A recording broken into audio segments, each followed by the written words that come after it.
சீக்கிரம் வாங்க. இது வரைக்கும் வந்துட்டானுங்கடா. போலீஸ் தானே போட்டுருவோம். ஏதோ பிளான் பண்றாங்கடா. டேய் ஃபாலோ பண்ணி இங்கேயும் வந்துட்டாங்கடா. டேய் நீங்கள் என்ன பண்ணுறீங்க தெரியுமா? அது இப்படியே போங்க, நான் இப்படியே போகிறேன். ஓகேவா? போங்கடா போங்கடா.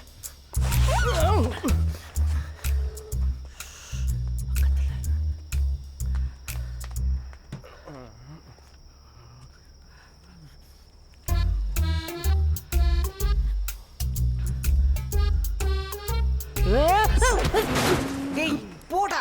ஏய் வாங்கடா. ஏய் போடான்னு சட்டை போடாம இருக்கிறான். நாங்கள் 3 பேர் 3 கத்தி. சொல்கிறது கேளு, ஒழுங்காக கத்தி கீழே போட்டுரு. போடுறா. டேய் சீக்கிரம் வாங்கடா, ஏதாவது பண்ணுங்கடா. யாரா அவன் கிரவுண்ட் ஃப்ளோரில் இருக்கிறான்? டேய் எங்கடா போற? அட பாவி, குள்ள பையனை கூப்பிட்டு வந்தது தப்பா போச்சே.